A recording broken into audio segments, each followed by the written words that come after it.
Now from the romance perspective, in fact a few bands have started doing it. They not only are looking at CD sleeves, but they do small things like they record on tape and they kind of, plug in certain CDs saying that if you buy this particular CD, you'll get a part of the tape with it.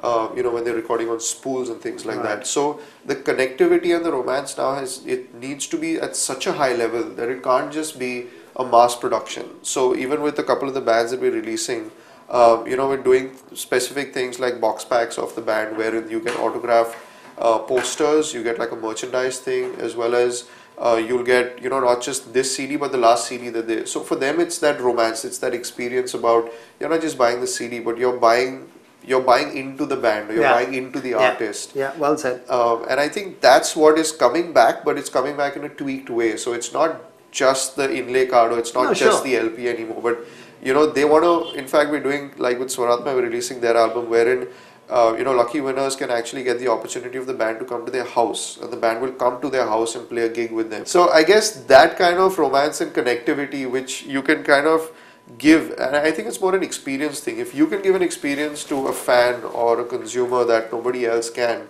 that's the only way that you can kind of win them over. Speaking of talent, speaking of new talent, and you guys are right there at the grassroots level, kind of sussing out talent, doing the old A&R thing from the heart, leaving commerce aside for a bit. Of course, commerce is important. So I mean, I'm really keen to know, in your head, who are the current kind of top liners. Top liners is one area, the other area is, the watch out for acts. Sure. I've been very, very surprised because I've been, as you pointed out, closely associated with the music scene, and I still am because, 95% of my friends are musicians and they still are working musicians. So they're playing in bands, they're doing things.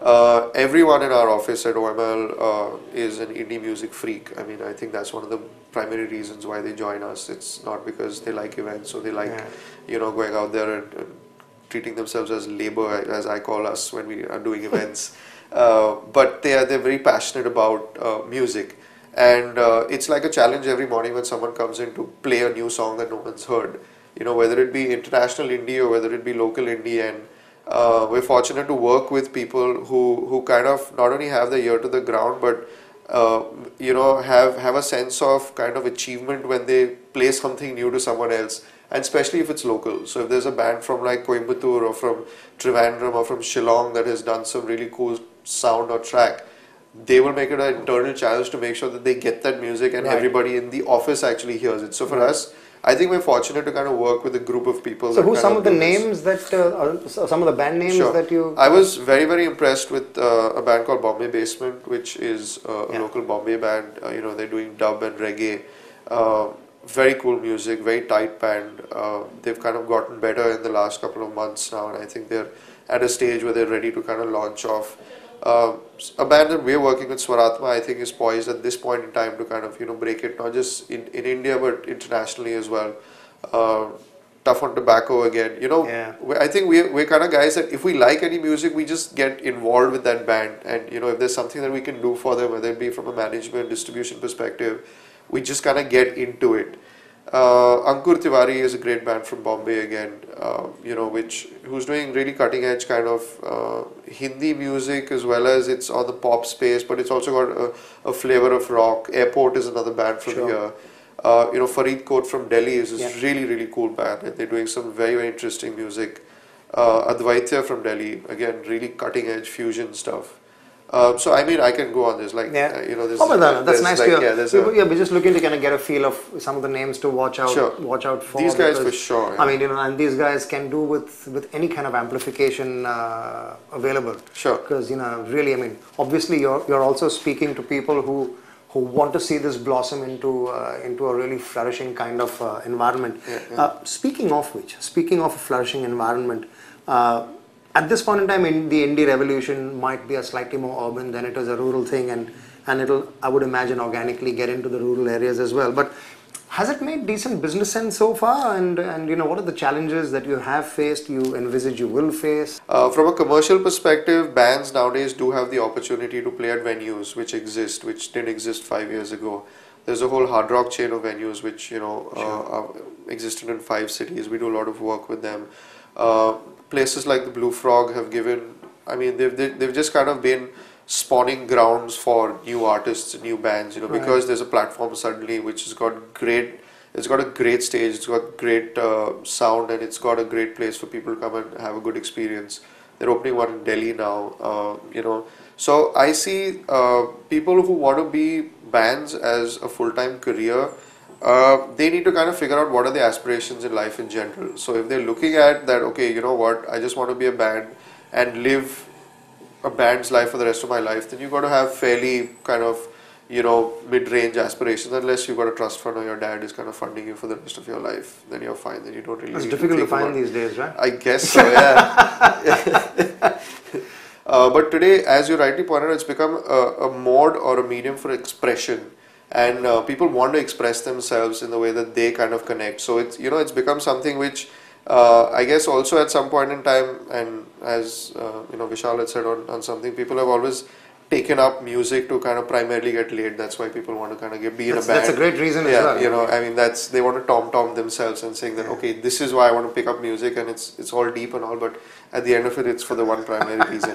And that's never changed. So the way you express it, it just varies. Sure. Like, you may be a flamboyant guy who gets up there, or you may be this guy who likes sitting in a corner looking that singer-songwriter vibe of guy who will kind of, mix it in a different way. Yeah.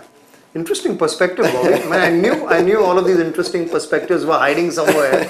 I'm glad they've started to come out. Now, final question. I mean, like I said, the cost of sounding repetitive, a nice fresh company, OML out there. Lots of people looking at you guys to kind of feed the scene and create some excitement. What's on the cards? I mean, at least on the larger. Sure.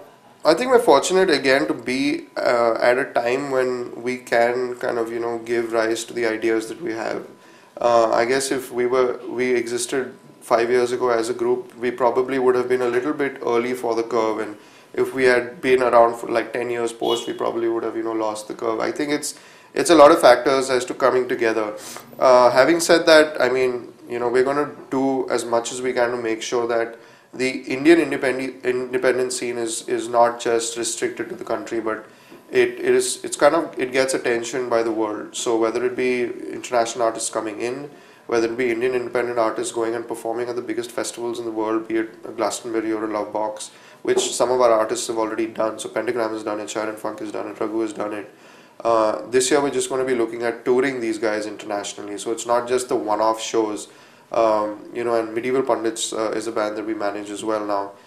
They're playing a gig in New York at the beginning of November, which is called the Black Ball event, which is a charity show put forward by Alicia Keys. So there's Alicia Keys, Mary J. Blige, there's Nora Jones, there's Jay Sean, and there's Medieval Pundits playing there. That's a lineup. So it's a humongous, and will.i.am as well. So it's a humongous international lineup, right? But we've got an Indian band playing there. So we're looking at doing whatever we can to make sure that the focus is on India as a country now, and music, and film music has been, I guess, the best ambassadors for us to be able to bring a little focus on, okay, there's this Indian there's this Indian music scene, so there's film, but there's also this other scene that's happening which people are kind of getting aware about now, and I think we're at the right time to actually just make that a complete industry. And Brian, the way I see it, I mean, if all of this fails, I mean, I go back to being a lawyer by day, or you pick up something. I'm sure at some point in time, if everyone in the music industry are fairly intelligent, they can get a job somewhere else. Sure. But giving it its all is, I think, what we are in it for. So when you look back, there are no regrets. At worst, you say, hey, you know what? I gave it a shot. Hey, it didn't work, but life goes on. Exactly. The upside is you change the scene. Yeah, man, we were part of the change. We made it work. Yeah, we made it work. Hey, sure. Great hanging with you, Bobby. Just want to say on behalf of all of us at Radioactive that we kind of appreciate what you guys are doing. Appreciate the vibe. Keep at it, man. I'm sure the Swiss accounts and the same kids accounts will follow, man. Thank you. Thanks for hanging. Pleasure. Radioactive. Sound trackers, sound proofers, music people.